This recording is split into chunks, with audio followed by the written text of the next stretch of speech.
Hello friends, आपल्या सर्वांची आवडती मालिका तू ही रे माझा मितवा या मालिकेच्या आजच्या रविवार 11 जानेवारीच्या एपिसोडमध्ये खूप भारी ट्विस्ट आलाय। सगळ्यात आधी तर अर्णवने ईश्वरीला स्पष्टपणे सांगितलंय की ईश्वरी, मी तुला कधीच घटस्फोट देणार नाही। तू माझा जो विश्वासघात केलाय ना, त्याची ही शिक्षा आहे की तुला या लवलेस मॅरेजमध्ये म्हणजे प्रेम नसलेल्या लग्नामध्ये आयुष्यभर राहावं लागेल। मी तुला प्रेमही देणार नाही आणि या नात्यातून मुक्तही करणार नाही। ईश्वरीला वाईट वाटलं, पण आनंदही झाला की अर्णव मला घटस्फोट देणार नाहीये आणि राजेश खोटं बोलत होता। पण या राजेशने ईश्वरीचा पिच्छा काही सोडलेला नाहीये आणि राजेश हा ईश्वरीला चक्क म्हणाला, माझ्या मनात आलं ना तर एका मिनिटात मी तुला पळवून नेईल। ईश्वरी खूप चिडली आणि चक्क या राजेशच्या तोंडावर पाण्याने भरलेला ग्लासच फेकून मारला आणि म्हणाली, मी अर्णवची बायको आहे आणि माझ्याकडे वाकडे डोळे करून पाहिले ना तर तुझे डोळेच फोडून टाकेल। त्यामुळे राजेश चांगलाच घाबरलाय। मग हे सगळं घडलं तरी कसं, हे जाणून घेण्यासाठी हा व्हिडिओ शेवटपर्यंत नक्की पहा।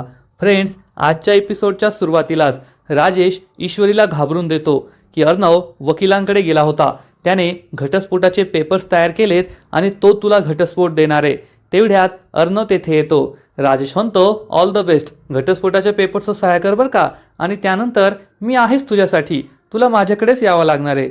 आणि तो घरामध्ये निघून जातो। ईश्वरी खूप घाबरते, राजेश जे काही बोललाय ते खरंय की काय असं तिला वाटतं। आणि तेवढ्यात अर्णव तेथे पोहोचतो। अर्णव गाडीच्या खाली उतरतो। अर्णवच्या हातामध्ये एक फाईल असते, त्यामुळे ईश्वरीला वाटतं की हेच डिवोर्स पेपर्स आहेत।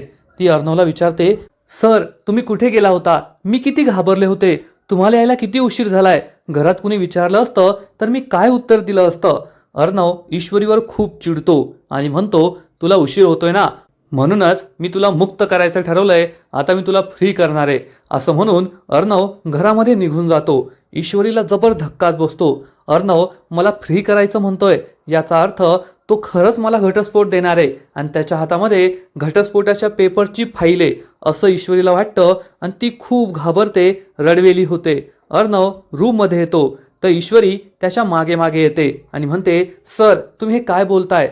अर्णव चिडून म्हणतो, काय माझ्या मागे मागे करतीयस? मला हे बिलकुल आवडत नाहीये, असं माझ्या मागे मागे नाही करायचं। तर ईश्वरी म्हणते, सर तुमचा जो गैरसमज झालाय ना तो मला दूर करायचा आहे। अर्णव चिडून म्हणतो, एकदा सांगितलेलं कळत नाही का? पुन्हा पुन्हा तेच काय बोलते आणि मला सांगायला लावते। जर माझा गैरसमज झाला असेल ना तर पुरावे आणायचे, पुरावे माझ्या समोर ठेवायचे, मगच माझा गैरसमज झालाय की नाही हे मी ठरवणार। ईश्वरी अर्णवला म्हणते, अर्णव सर मी तुमची बायको आहे आणि तुम्ही माझ्याबरोबर जे हे काय करताय। अर्णव चिडून म्हणतो, मी काही तुला बायको वगैरे मानत नाही, आपल्यामध्ये नवरा बायकोचं कोणतंच नातं नाहीये, तुला एकदा सांगितलेलं कळत नाही का? ईश्वरी चिडून म्हणते, सर मला कळतंय, तुमचा खूप मोठा गैरसमज झालाय, तुम्ही माझ्यावर चिडलाय, तुमचा राग मी समजावून घेऊ शकते, पण घटस्फोट देणं खूप चुकीचं आहे। सर तुम्ही आपलं नातं मोडताय। हे ऐकून अर्णवला मोठा धक्काच बसतो की ईश्वरीला वाटतंय की तो तिला घटस्फोट देणार आहे। अर्णवला ईश्वरी म्हणते, सर आपलं नातं हे फक्त काय आपल्या दोघांचं नाहीये, तर दोन कुटुंबाचं नातं आहे। आपल्यामध्ये जो संबंध आहे लग्नाचा संबंध आहे, आणि जर तुम्ही मला घटस्फोट दिला ना तर आजी अंजली ताईचं काय होईल, माझ्या आईबाबांचं काय होईल, त्यांना किती मोठा धक्का बसेल। सर तुम्ही तुमच्या रागाच्या भरात चुकीचं करताय, तुम्ही मला घटस्फोट देऊ नका, डिवोर्स देऊ नका, आपलं नातं। तर अर्णव चिडून म्हणतो, शटअप, गप्प बस, हे काय बोलतेस तू? हे काय डिवोर्स पेपर्स नाहीये, तर हे माझ्या कॉन्ट्रॅक्टची फाईल आहे, मूर्ख कुठली। आणि तुला काय वाटतं मी तुला घटस्फोट देईल का? तू एवढ्या लवकर विसरलीस का मी तुला काय म्हणालो होतो? मी तुला म्हणालो होतो की तू माझ्याबरोबर जो विश्वासघात केलाय ना त्याची एकच शिक्षा आहे, आणि ती म्हणजे मी आयुष्यभर तुला या नात्यात सडवणार। हे लवलेस मॅरेज असेल, या लग्नामध्ये कोणतंही प्रेम नसेल, मी तुला कोणतंच प्रेम देणार नाही, आणि हीच तुझ्यासाठी सगळ्यात मोठी शिक्षा असेल। मी काय तुला घटस्फोट वगैरे देणार नाहीये, आणि हा सुद्धा तुझा प्लॅनच आहे। तुला वाटलं तू हे नाटक करशील, मग मला घटस्फोटाची आयडिया येईल आणि मी तुला डिवोर्स देईल। मी तुला कधीच डिवोर्स देणार नाही, हे लक्षात ठेव। हे ऐकून ईश्वरीला खूप आनंद होतो की अर्णव तिला घटस्फोट देणार नाहीये, पण अर्णव रागारागाने ईश्वरीचा हात पकडतो आणि म्हणतो, अजून तर मी फक्त बोलतोय, पण जेव्हा मी करेल ना तेव्हा तुला खूप त्रास होईल। या नात्यामध्ये मी तुला इतक्या वेदना देईल, इतक्या वेदना देईल की तुला त्या सहनच होणार नाही। असं म्हणून तो जोरात ईश्वरीचा हात पकडतो आणि तिचा हात झटकून आतमध्ये निघून जातो. ईश्वरीच्या बोटाला लागलेलं असतं. तिच्या हातातून बांगडीमुळे रक्त येऊ लागतं. त्यामुळे ईश्वरी रडू लागते. तिला खूप वाईट वाटतं. जो अर्णव आजपर्यंत ईश्वरीला एखाद्या फुलासारखं जपायचा, त्याच अर्णवने चक्क ईश्वरीला आज रक्त येईपर्यंत तिचा हात दाबलेला असतो. त्यामुळे ईश्वरीला खूप वाईट वाटतं. थोड्या वेळाने ईश्वरी तिच्या रूममध्ये चक्क सोफ्यावर झोपलेली असते आणि तिने अंगावर सुद्धा पांघरून घेतलेलं नसतं. रूममध्ये AC सुरू असतो. त्यामुळे ईश्वरी थंडीने कुडकुडत असते, हु हु हु. आणि तिचा हा आवाज ऐकून अर्णवला जाग येते. अर्णव हा बाजूला बेडवर पाहतो तर ईश्वरी नसते. अर्णव आजूबाजूला पाहतो तर त्याला दिसतं ईश्वरी ही सोफ्यावर कुडमुडून झोपलीये आणि रूममध्ये AC सुरू आहे. त्यामुळे ईश्वरीला खूप थंडी वाजतीये. अर्णवला तिची दया येते. अर्णव हा बेडवरून खाली उतरतो आणि ACचं टेम्परेचर वाढवतो. म्हणजे अर्णवचा ईश्वरीवर कितीही राग असला तरी सुद्धा त्याला ईश्वरीची काळजी वाटते, म्हणून त्याने हे टेम्परेचर वाढवलेलं असतं. आणि त्याला दिसतं की ईश्वरीने अंगावर ब्लँकेट सुद्धा नाही घेतलंय, म्हणून तिला थंडी वाजते. त्यानंतर तो कपाटातून एक ब्लँकेट काढतो आणि रागारागाने ईश्वरीच्या अंगावर हे ब्लँकेट फेकून देतो. त्यामुळे ईश्वरी दचकून जागी होते. अर्णव हा पुन्हा एकदा त्याच्या बेडवर जाऊन झोपतो. ईश्वरी उठते. तिला समजतं की अर्णवने काळजीने माझ्यासाठी ACचं टेम्परेचर वाढवलंय आणि मला थंडी वाजू नये म्हणून मला ब्लँकेट सुद्धा दिलंय. ईश्वरी विचार करते, अर्णव सर, तुम्ही माझ्यावर एवढे चिडला आहात तरी तुम्हाला माझी काळजी वाटतेय. तुम्ही माझ्यासाठी ACचं टेम्परेचर वाढवलं, माझ्यासाठी कपाटातून हे ब्लँकेट काढून माझ्या अंगावर फेकलं. खरंच तुम्ही माझ्यावर किती प्रेम करता, परंतु या गैरसमजामुळे तुमचं प्रेम झाकवलं जातंय आणि मी आता ते होऊ देणार नाहीये. मला तुमचा हा गैरसमज दूर करावाच लागेल.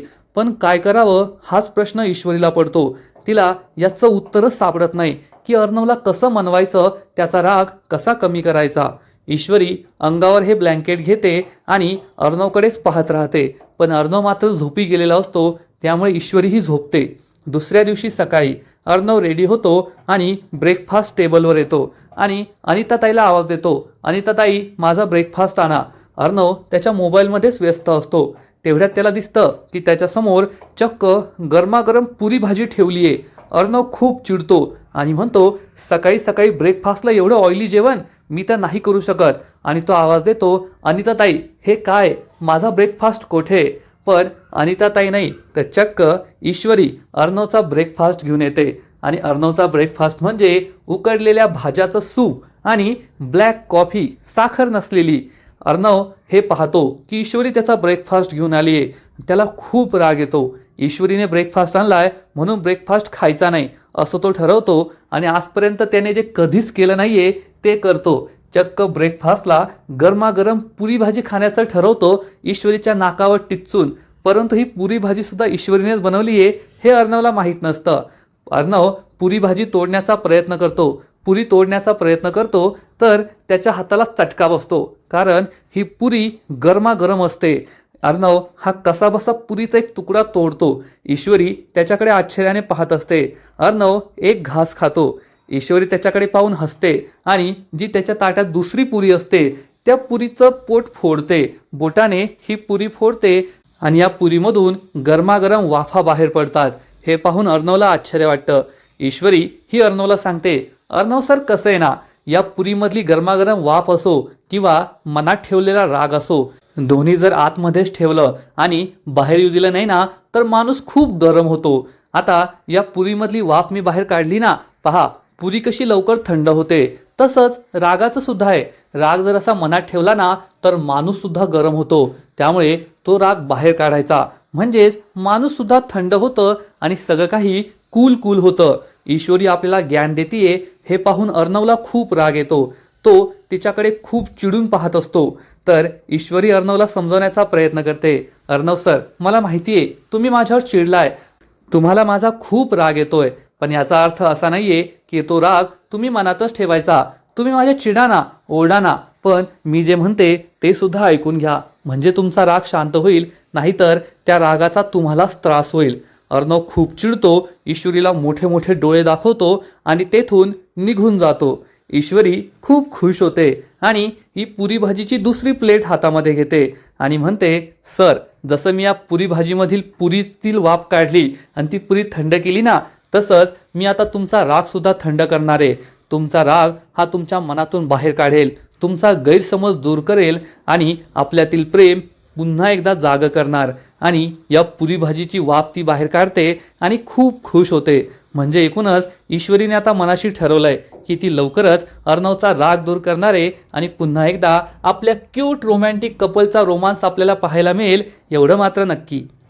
इकडे ईश्वरी तर खुश असते, पण दुसरीकडे सुप्रियाला मात्र खूप टेन्शन आलेलं असतं.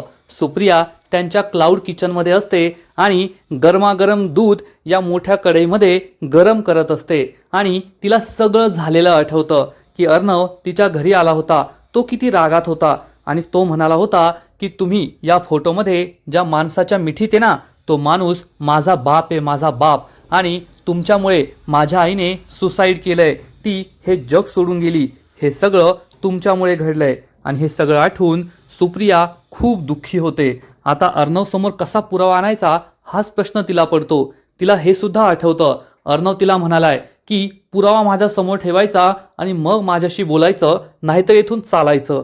त्यामुळे तिला खूप वाईट वाटतं. आता अर्णवला कसा पुरावा दाखवायचा, त्याला कसं सिद्ध करून दाखवायचं की आम्ही खरे आहोत, यात आमची काही चूक नाहीये, हाच प्रश्न सुप्रियाला पडतो. पण त्याच वेळेस ईश्वरी ही क्लाउड किचनमध्ये पोहोचते आणि आवाज देते, आई. ती खूप रडवेली झालेली असते, खूप दुःखी असते. ईश्वरीला पाहून सुप्रियाला मोठा धक्काच बसतो. सुप्रिया घाबरते आणि विचारते, इशू काय झालं, तू अचानक येथे कशी आली? तर ईश्वरी ही ढसाढसा रडूच लागते. त्यामुळे सुप्रियाला आणखीनच भीती वाटते. सुप्रिया विचारते, ईश्वरी काय झाले रडायला, तू एवढी दुःखी का आहेस, का रडतेस? तर ईश्वरी सांगते, आई, मला कळतच नाहीये अर्णव सरांचा राग कसा घालवायचा. अर्णव सर माझ्यावर खूप चिडलेत, माझं काहीच ऐकून घ्यायला तयार नाहीये. ते बायको म्हणून माझ्याकडे पाहतच नाहीये, तर एक गुन्हेगार म्हणून माझ्याकडे पाहताय. त्यांच्या नजरेत नेहमी मला असं दिसतं की मी गुन्हेगार आहे, मी त्यांचा खूप मोठा विश्वासघात केलाय. त्यांना कसं मनवायचं, त्यांचा गैरसमज कसा दूर करायचा, हेच मला कळत नाहीये. ईश्वरी खूप रडत असते. सुप्रिया तिला सावरते, धीर देते आणि समजावून सांगते, इशू, आता ही तुझी लढाई आहे आणि ही तुला लढावीच लागणार आहे. अर्णवची यामध्ये काहीच चूक नाहीये. आपण त्यांची बाजू सुद्धा समजून घ्यायला हवी. या सगळ्यामुळे त्यांनी स्वतःच्या आईला गमावलंय आणि त्यांचा राग हा रास्तय. या सगळ्या प्रकरणात प्रथमदर्शनी आपलीच चूक दिसतेय, मग ते आपल्यावर रागावणारच ना. पण तुला हिंमत सोडून नाही चालणार. एक लक्षात ठेव, प्रत्येक नवरा बायकोच्या नात्यामध्ये एक ना एक दिवस असा क्षण येतोच जेव्हा नवरा हा बायकोला दोषी ठरवतो आणि तिने आजपर्यंत त्यांच्या संसारासाठी जे काही केलंय त्या सगळ्याची किंमत शून्य होते. पण बायकोने आपल्या संसारासाठी लढायचं असतं, नवऱ्याला समजून सांगायचं असतं, त्याचे सगळे गैरसमज दूर करायचे असतात. आणि आता तुझ्या नात्यामध्ये तीच गोष्ट आलीये. अर्णव तुझ्यावर चिडलाय, अर्णवचा तुझ्यावर राग आहे, पण तू रागाचं उत्तर रागाने नाही द्यायचं, तर उलट रागाचं उत्तर प्रेमाने द्यायचं आणि अर्णवच्या रागाला तू प्रेमाने जिंकायचं. तू अर्णवला जेवढं प्रेम देशील तेवढं अर्णवचा राग हळूहळू कमी होत जाईल. तुला अर्णवला हे दाखवून द्यायचंय की मी चुकीची नाहीये. कारण जो माणूस चुकीचा असतो ना, ज्याच्या मनात पाप असतं, खोटं असतं, तो नेहमी घाबरलेला असतो आणि माझं कसं चुकलेलं नाहीये हे सिद्ध करण्याचा प्रयत्न करत असतो. त्याची धडपड दिसत असते. पण ज्याने काही केलंच नाहीये, ज्याची काही चूकच नाहीये, तो मात्र निवांत असतो. कारण त्याला काही सिद्ध करायची गरजच नाहीये, त्याचा काही दोषच नाहीये, त्याची काही चूकच नाहीये. त्यामुळे तू सुद्धा अर्णवला हेच दाखवून दे की ते जे राग करताय त्या रागाचा तुझ्यावर काहीच परिणाम होत नाहीये. कारण तू दोषी नाहीये, तुझा काही दोषच नाहीये, तर तू उगाच कशाला त्रास करून घेतेस हे तू अर्णवला दाखवून दे. अर्णववर इतकं प्रेम कर, त्यांच्या या रागाला तुझ्या प्रेमाने जिंक. तेव्हा कुठे ईश्वरीला थोडं बरं वाटतं. ईश्वरीची आई सुप्रिया तिला समजावून सांगते, ईश्वरी, मला माहिती आहे तुझ्या आयुष्यामध्ये हे जे काही घडतंय ना, तुझा संसार आज ज्या परिस्थितीत आहे त्याला माझा भूतकाळ कारणीभूत आहे आणि ही गोष्ट मला खूप खाती आहे. अर्णवने सांगितलंय ना की माझ्यासमोर पुरावा आणा आणि मग माझ्याशी बोला. आता मी ठरवलंय की मी काहीही करेल, पण सगळे पुरावे गोळा करेल आणि मग अर्णव समोर हे सिद्ध करून दाखवणार की झाल्या गोष्टीमध्ये माझा काहीही दोष नव्हता. मी चुकीची नव्हते आणि तुमचा संसार मी पुन्हा एकदा सुखाचा करेल, हे माझं तुला वचन आहे. हे ऐकून ईश्वरीला खूप आनंद होतो. ईश्वरी म्हणते, आई आता मला खूप बरं वाटतंय. तुझ्याशी बोलण्याआधी मी घाबरले होते. अर्णव सरांना कसं फेस करू, त्यांना कसं समजावून सांगू हेच मला कळत नव्हतं. पण आता मला कळलंय अर्णव सरांना कसं समजावून सांगायचंय, त्यांच्याशी कसं वागायचंय. ईश्वरीमध्ये एक वेगळाच कॉन्फिडन्स आलेला असतो. ईश्वरी म्हणते, आता मी अर्णव सरांना दाखवून देणार की हम भी इंदौर से है. सुप्रियाला आनंद होतो. ईश्वरी छान स्माईल करते आणि आईला घट्ट मिठी मारते. दुसरीकडे अर्णव मात्र टेन्शनमध्ये असतो. तो घरूनच आपलं काम करत असतो आणि फोनवर शिर्केला चांगलं सुनावतो. त्या व्हेंडरचं कॉन्ट्रॅक्ट आत्ताच्या आत्ता कॅन्सल करा, मला कोणताही उशीर नकोय, आणि तो फोन रागारागाने कट करतो. इकडे ईश्वरी घरी पोहोचते तेव्हा तिला आठवतं की काल रात्री अर्णव तिला म्हणाला होता, ईश्वरी मी तुला कधीच घटस्फोट देणार नाही, तुला या लवलेस मॅरेजमध्येच राहावं लागणार आहे आणि मी तुला कधीही माझ्यापासून वेगळं होऊ देणार नाही. तुला याच नात्यामध्ये विदाऊट प्रेमाशिवाय राहावं लागणार आहे. ईश्वरी विचार करते, सर तुम्ही हे रागात बोलला, पण तुमच्या मनातलं प्रेम मला कळालंय की तुम्ही कधीच मला अंतर नाही देणार. तुमचा इतका मोठा विश्वासघात झाला असं तुम्हाला वाटतंय, तरीसुद्धा तुम्ही मला अंतर देत नाही आहात.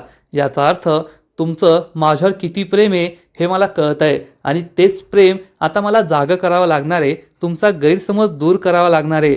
शेवटी हम भी इंदौर से है असं म्हणत ईश्वरी मनाशी ठाम निर्धार करते की आता अर्णव सरांशी वेगळं वागायचं. ते माझ्यावर कितीही चिडचिड करत असले, कितीही रागराग करत असले, पण त्यांच्या रागाला प्रेमाने उत्तर द्यायचं आणि पुन्हा एकदा त्यांचं मन जिंकायचं. फ्रेंड्स, खरंच हा सीन खूप भारी आहे. आत्तापर्यंत अर्णव ईश्वरीवर चिडचिड करायचा, ओरडायचा, रागवायचा आणि ईश्वरी घाबरायची, रडायची. ते पाहून आपल्यालाही वाईट वाटत होतं.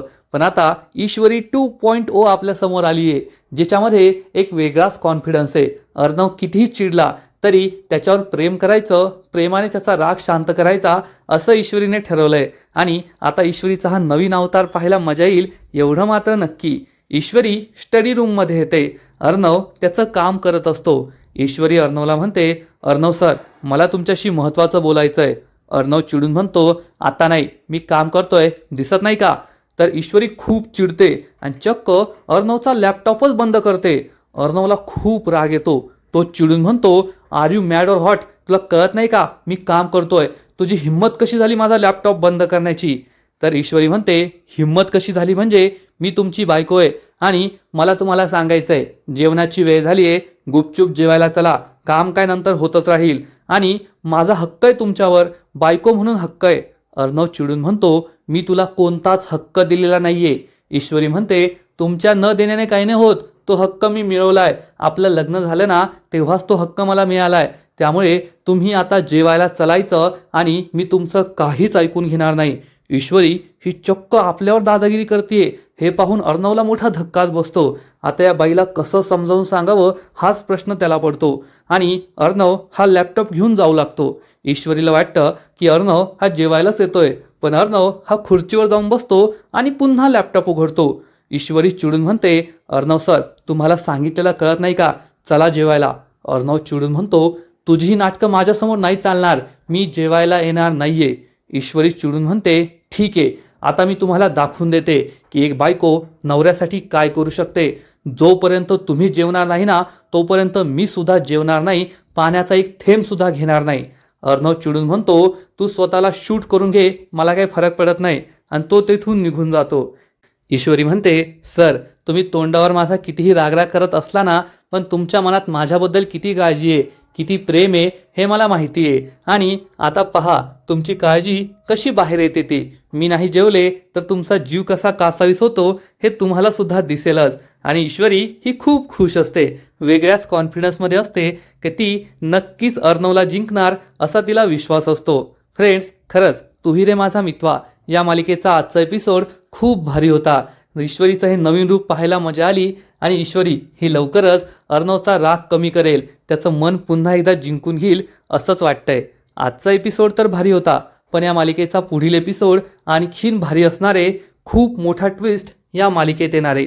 पुढील एपिसोडमध्ये आपण पाहू की ईश्वरी ही आजीला हातात हात घेऊन वचन देईल की आजी, जोपर्यंत मी जिवंत आहे, माझ्या शेवटच्या श्वासापर्यंत मी या घराची काळजी घेईल, या घरातील प्रत्येकाची काळजी घेईल, या घरावर कोणतंही संकट येऊ देणार नाही. हे ऐकून आजीला खूप आनंद होईल.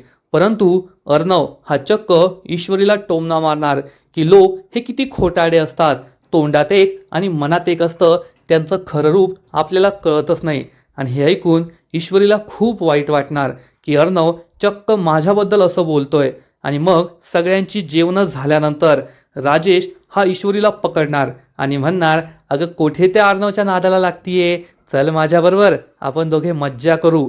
ईश्वरी चिडून म्हणेल, अर्णव सरांचं माझं रोज जरी भांडण झालं ना, तरी मी त्यांच्याबरोबर जास्त खुश राहील, त्यामुळे ही दिवा स्वप्न पाहू नको.